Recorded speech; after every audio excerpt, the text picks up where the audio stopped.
ja valmis. 9 oktoober, jalgpurksus. Täna vaatasime siis alternatiive käe all pöördele, et kõiki pöördeid, mida me saame teha käe all, saame teha ka mitte käe all, ehk siis nii-öelda lahtisena. Ehk kui meil oli käe all pööre paremale, ehk duck turn, siis me saime seda sama pööret teha ka mitte käe all, rock step, pööran. Ehk siin on siis oluline see, et kui ma olen juhtinud paari selle ette, siis ma parema käega panen talle selle stopi. Ehk see stopi moment, see takk moment tekib siin ikka, et meil on rock, step, takk ja pööran, lõpetan.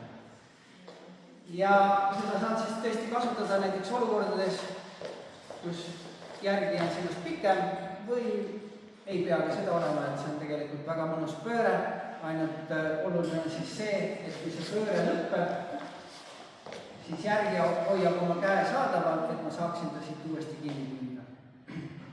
Teine pööre, mida me vaatasime käe alt enne, oli meil see kõrvale tulemise pööre, ehk vasak pööre.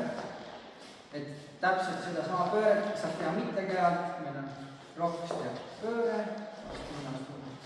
ja vajab.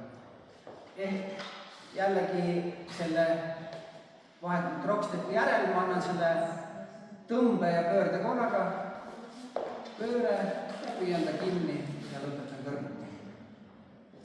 Ja kõige lõpus vaatasime siis käelpööret vasakule kõrvuti asendist, kus oli siis oluline, et selle esimese vajumissammu lõpuks ma selle käe viin meie vahele ehk suunaga sinna, mis on kindel märguanne, et siit see pööre jätkub selles suunas edasi.